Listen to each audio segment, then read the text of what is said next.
Bonjour, ça vous intéresse de travailler au CISSS? Venez avec moi, je m'avais rencontré les responsables de la liste de rappel.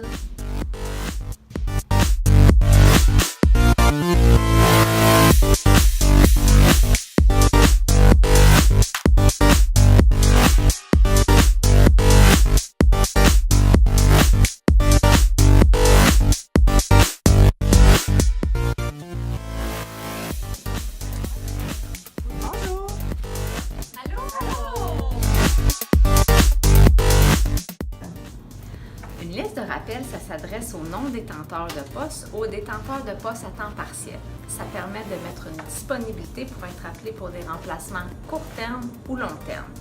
Court terme, on peut penser pour la journée même, pour dans 2 jours, ou on peut avoir un remplacement long terme sur une période de 4 semaines.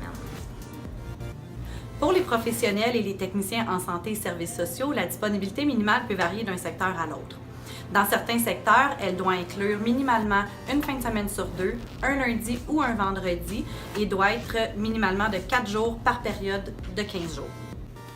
Plus votre disponibilité est large, donc plus vous offrez des quarts de travail, plus vous avez des chances d'obtenir un remplacement long terme, donc d'avoir un horaire connu à l'avance. Quand on va aux études, évidemment, il y a des modalités qu'on peut mettre en place pour vous permettre d'aller aux études parce que c'est sûr, comme établissement, on veut que les gens poursuivent leurs études. Les quarts de jour débutent normalement entre 6h et 8h le matin. Les quarts de soir peuvent débuter entre 14h et 16h et les quarts de nuit, généralement, c'est entre 23h et minuit.